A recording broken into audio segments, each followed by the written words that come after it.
천미 예수님, 주님의 이름으로 평화를 빕니다. 추위가 계속 아주 맹위를 떨치고 있습니다. 이곳 월정리 사제관 밑에 있는 연못세계에다가 꽁꽁 얼었죠. 눈까지 하얗게 쌓여가지고 하여튼 그렇지만 밖으로 나가지 않는 이상 유리창 밖으로 보는 이 주변 환경은 아름답습니다. 겨울은 겨울대로. 하긴 뭐 사시사철 아름다운 것이죠. 다만 산에 있는 산짐승들이 좀 걱정이 됩니다. 고라니 새끼도 먹을 것이 없는지 자꾸 사제관 쪽을 기웃기웃거리는데 뭐 저도 특별히 줄 게 없어서 좀 안타깝습니다. 가축 먹는 사료를 좀 사다가 좀 놀까. 베티 성지에 있을 때는 고라니 다니는 길에다가 사료가 적지 않게끔 이렇게 간단하게 지붕을 씌우고 그 밑에 큰 통에다가 고라니 먹으라고 사료를 이렇게 놓은 적이 있었습니다. 그렇게도 해볼까 하다가 또 그러다 보면 또 전국에 있는 고라니가 또 월정리로 다 또 모이면은 또 고라니 사목을 또 같이 해야 되는 건 아닌가 하는 일이 더 커지겠다는 생각도 들고 이런저런 생각이 드는 추위입니다.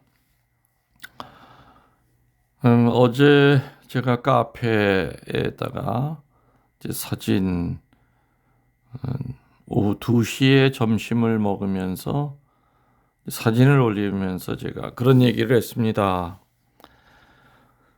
혼자 이렇게 밥을 해 먹다 보니까 제일 큰 문제점이 밥 먹는 시간이 일정치 않다.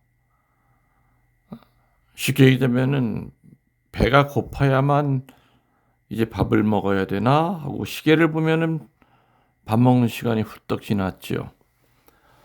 저는 아침을 안 먹습니다. 안 먹는 게 아니라 못 먹습니다.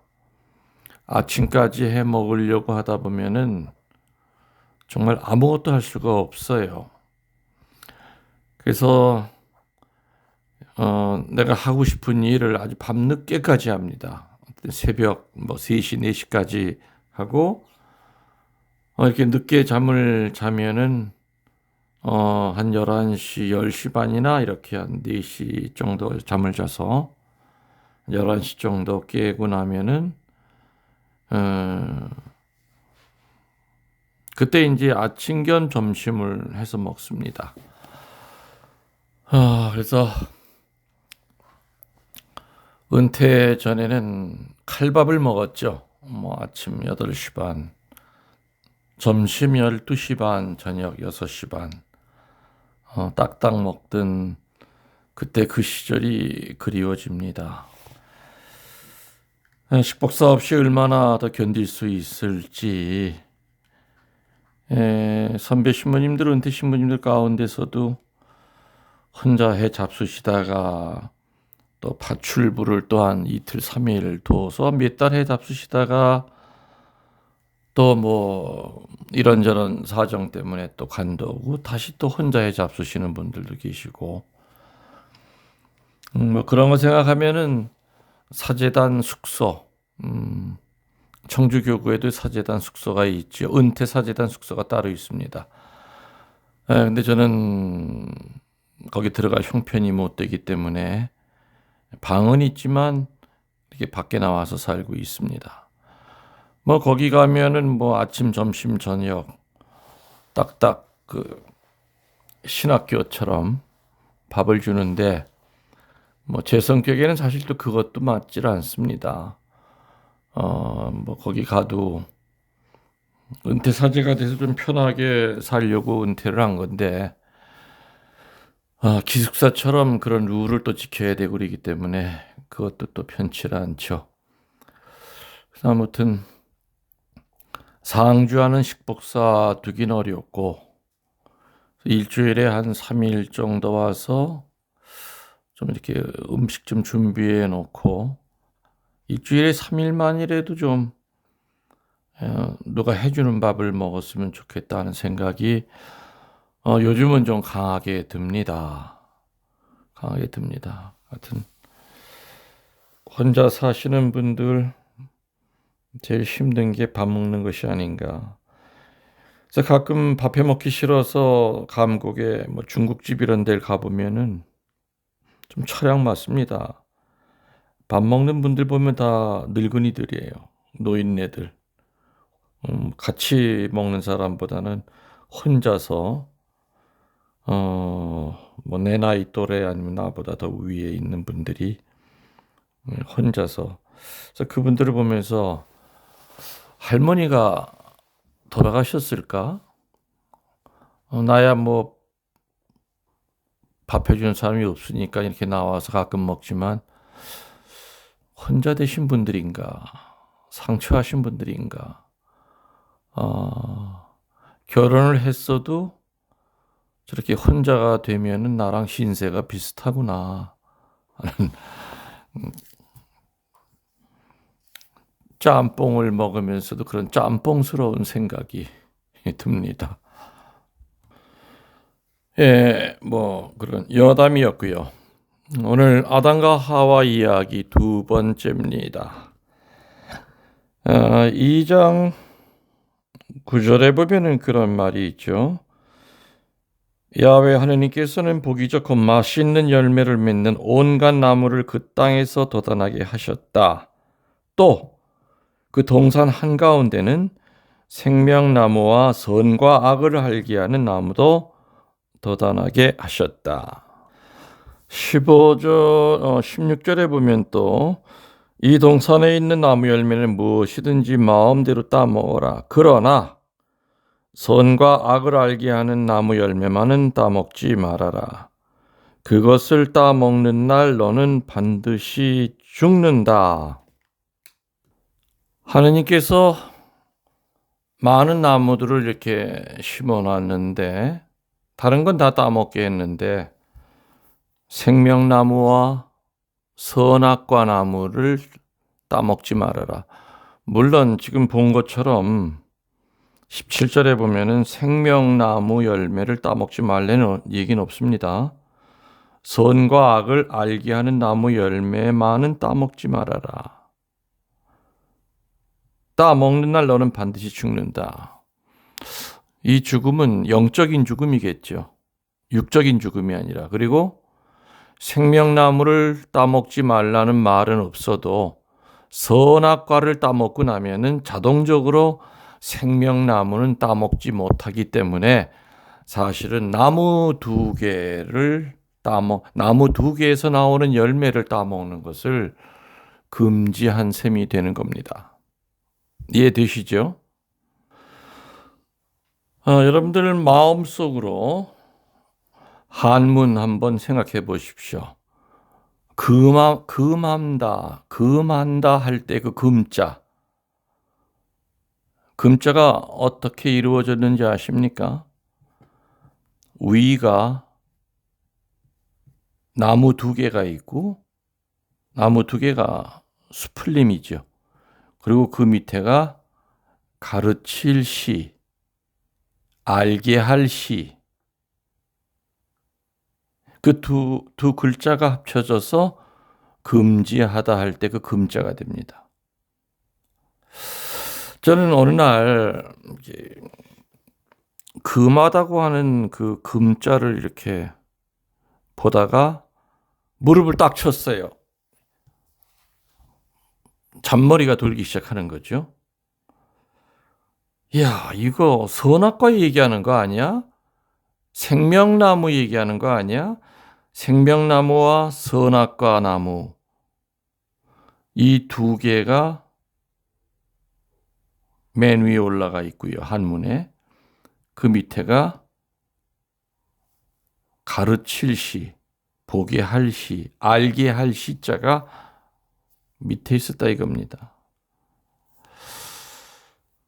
옳거니 하고 저는 제가 어마어마하게 큰 거나 발견한 듯이 고개를 끄덕이고 감탄했죠. 금이라고 하는 그 글씨는 수풀림을 가르칠 수도 있지만 맨 위에 나무 목자 두 개가 있죠. 그렇지만은 수풀림보다는 저는 두 그루의 나무를 가르치고 있다. 가르치고 있다. 그 밑에 시자가 가르칠 시지요.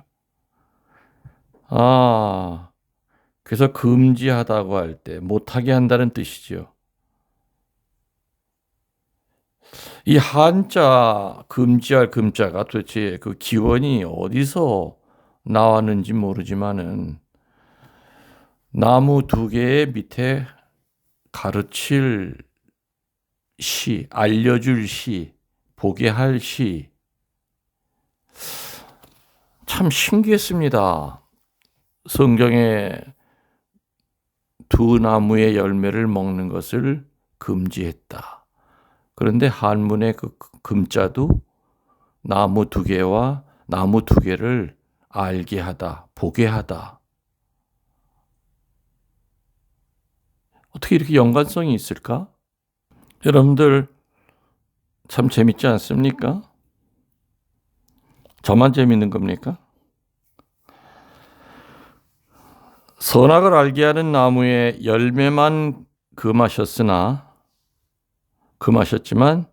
그 나무의 실과를 따먹은 아담과 하와는 생명나무의 열매를 따먹는 그 길까지 끊기고 말았습니다.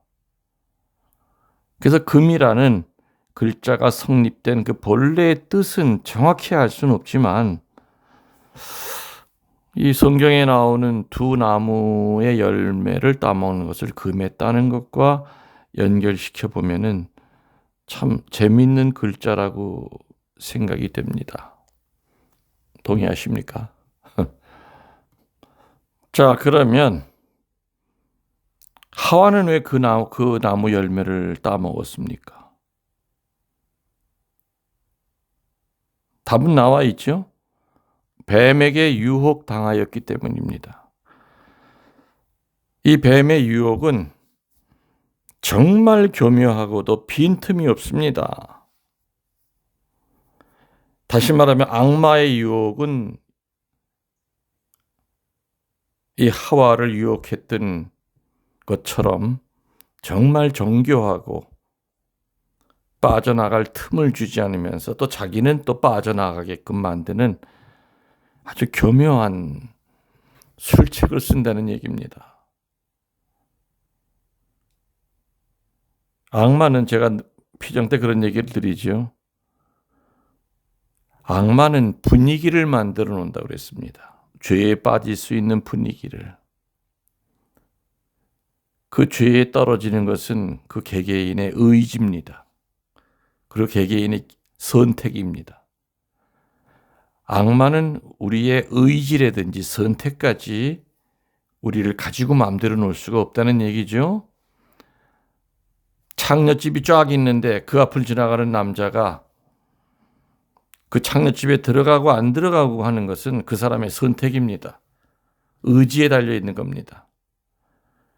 그래서 이 사탄은, 마귀는 죄에 빠질 수 있는 분위기를 만들어 놓습니다. 하와에게도 마찬가지로 그런 방법을 써서 유혹을 합니다.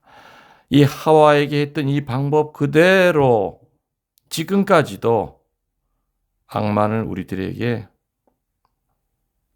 죄에 빠질 수 있는 환경을 만들어 놓고 빠져들기만을 기다립니다.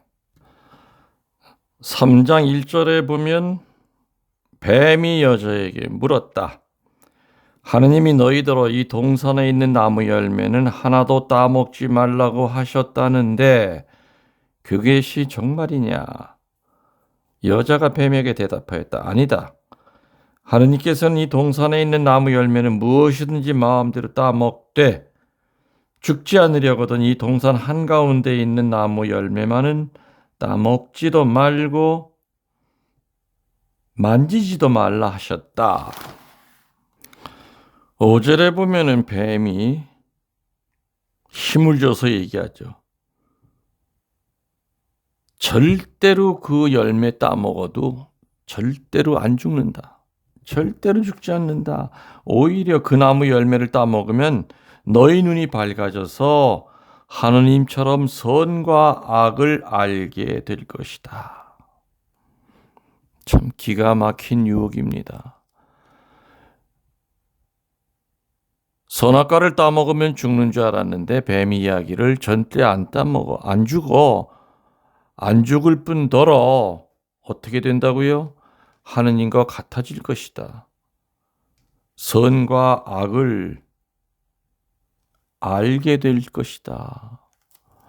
이것만큼 그 선악과 열매를 따먹는데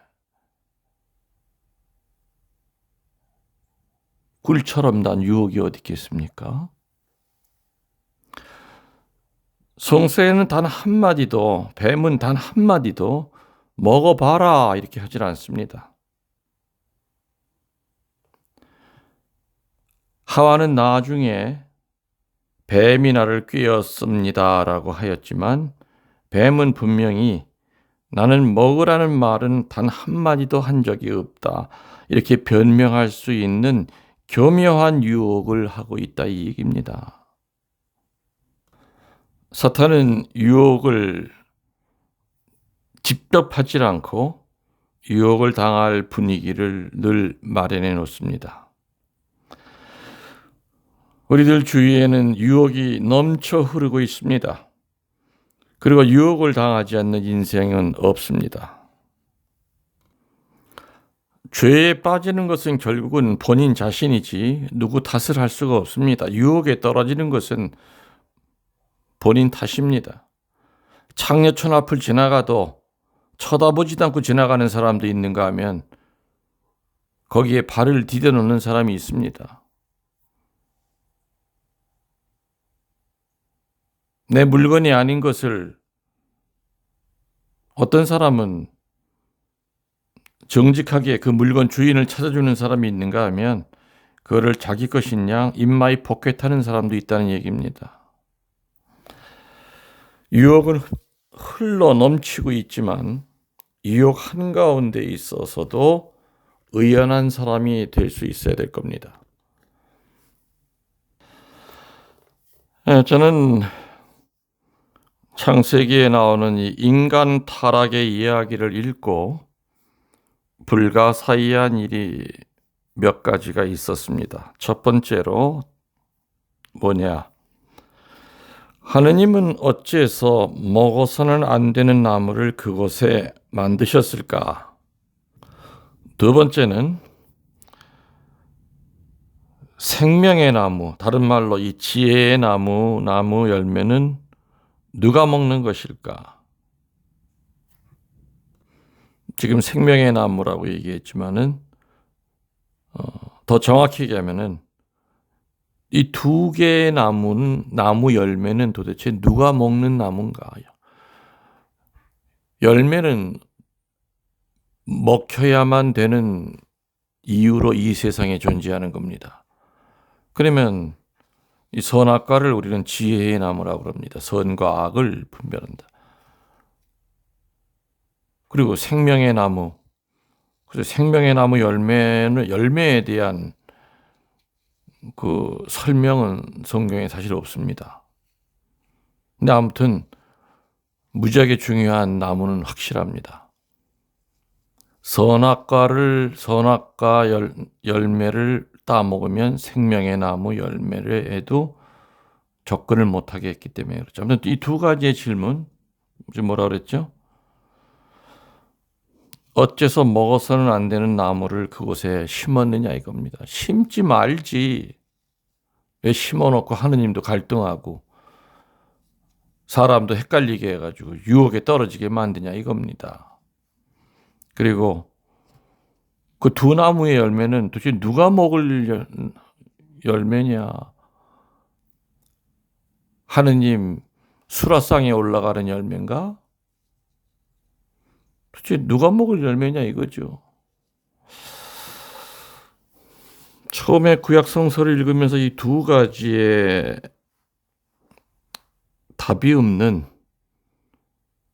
이 질문을 저 혼자 계속 해내다 보니까 머리가 빠개질 듯이 아팠습니다. 보기에도 먹음직하고 보암직도 한 그 열매 맺는 나무를 동산 한가운데 심어놓고 이것만은 먹지 말아야 된다. 이 말씀 좀 심하지 않을까? 심한 말씀이 아닌가? 뿐만 아니라 그 열매를 먹으면 죽게 되는 위험한 나무를 무엇 때문에 거기에 두셨느냐 이겁니다. 여러분들 아십니까? 답 좀 가르쳐 주십시오. 이 뜻을 당시 어린 나로서는 알래야 알 수가 없었습니다. 그리고 따라오는 또 한 가지의 그 질문은 이런 거였죠. 하느님이 인간을 만드셨을 때 100% 하느님에게 순종하는 마음만 주셨다면 아담과 하와는 금단의 열매를 먹지도 않았을 터인데 왜 그런 마음을 줬을까? 지금은 누구나 갖는 의문을 갖게 됩니다. 거기에 대한 답은 제가 이제 신학 공부를 하면서 성경 공부를 하면서 하나하나 이제 깨우쳐지게 됐죠. 하느님은 자유의지를 가진 자로서의 인간을 만드셨다는 겁니다. 뭘 가진 자? 자유의지를 가진 자로서의 인간 창조를 하셨다는 겁니다.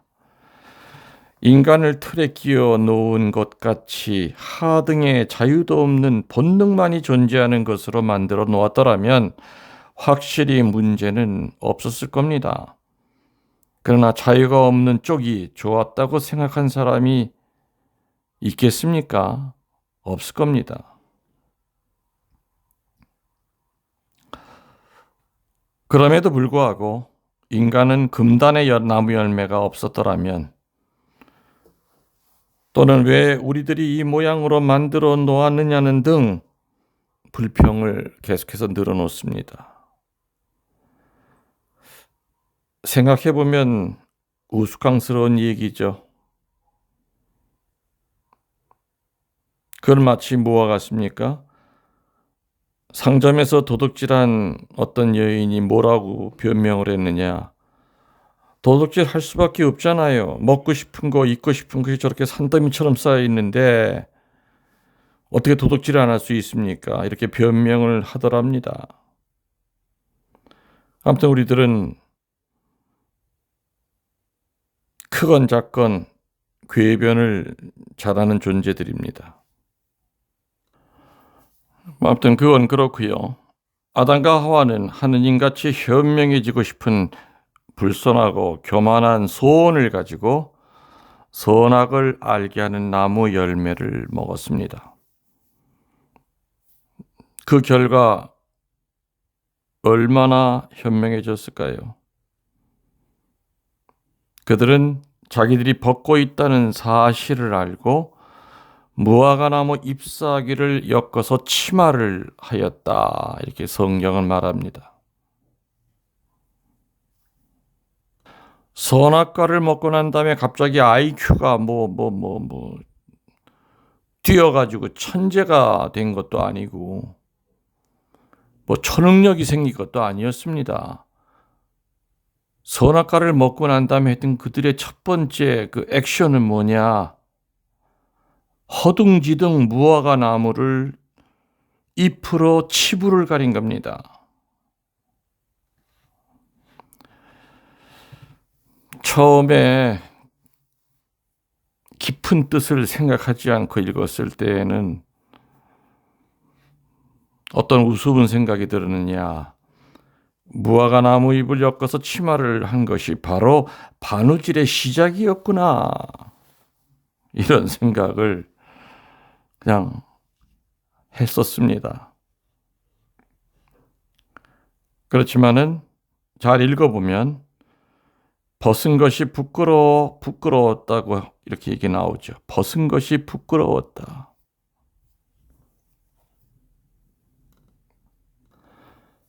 무화과나무 잎으로 가린 것은 허리 둘레뿐이지 가슴과 배는 드러낸 그대로였습니다. 그렇죠? 아무래도 이해가 가지 않는 것은 벗은 것이 부끄러웠으면 가슴이 드러난 것도 배꼽을 내놓은 것도 같이 부끄러워했어야 할 터인데 왜 앞만 가렸을까? 무화과 나무 잎이 모자랐을까? 젖을 안 가리고 배꼽을 안 가리고 밑에만 가렸다 이 얘기입니다. 갑자기 이 얘기하니까는 어디서 들은 그런 얘기가 나오는데 어느 각 나라에서 목욕탕에서 불이 났을 때 그 뛰쳐나오는 모습이 다르다고 그럽니다. 미국에서 불이 나면은 옷을 벗은 채로 밖으로 나올 때 미국 사람들은 아랫도리만 가리고 나온다고 그럽니다. 남자든 여자든. 그리고 일본 나라에서는 불이 났을 때 뛰쳐나오는 걸 보면은 남자든 여자든 가슴 쪽을 가리고 나온다 그럽니다. 밑에는 안 가리고. 근데 대한민국 목욕탕에서 불이 났을 때 여자나 남자가 뛰어나올 때 어디를 가렸는 줄 아십니까? 눈만 가리고 나온다고 합니다. 내가 안 보이면은 다른 사람도 나를 못 보는 걸로 아는 거죠. 좀 썰렁한 농담이었지만은 갑자기 그 생각이 납니다. 근데 아무튼 저는 그게 하나하나 이렇게 깊이 들어가면서 왜 무화과 나무를 가지고 밑에만 가렸을까? 위도 사실은 부끄러운 부분인데 부끄러운 부분이기 때문에 우리 가리고 살지 않습니까? 옷을 입고 살지 않습니까? 눈, 코가 부끄럽지 않죠. 하긴 눈, 코를 가리면 숨을 못 쉬어서 죽죠, 죽기는. 이것에 대한 답은 다음 시간에 하도록 하겠습니다. 여러분들 궁금하고 감질 나시더라도 참으시기 바라고 아무튼 계속해서 이 2장과 3장을 여러분들 나름대로 한번 하나하나 짚어가면서 또 궁금한 거 있으시면 계속 그 의문점을 좀 만들어 보십시오. 이건 왜 이랬을까? 저는 아까 중학교 때 그 두 가지 좀 되게 궁금했다고 그러지 않습니까? 처음 성경을 읽을 때가 중학생 때였는데 펼쳐 읽으면서 두 가지 왜 그 나무 두 개를 왜 만들었느냐 이거예요. 그리고 그 나무에서 나오는 열매는 도대체 누가 먹는 열매냐 이거죠. 그 세 번째로는 지금 얘기한 것처럼 왜 밑에만 가렸을까? 왜 위에는 안 가렸을까? 우문은 없습니다. 어리석은 질문 없죠.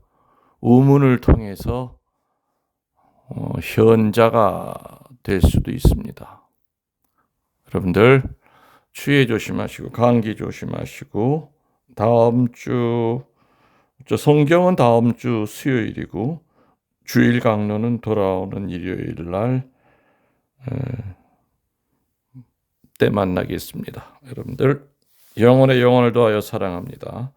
전능하신 천주 성부와 성자와 성령께서는 이 강의를 듣는 모든 이들에게 강복하소서. 아멘.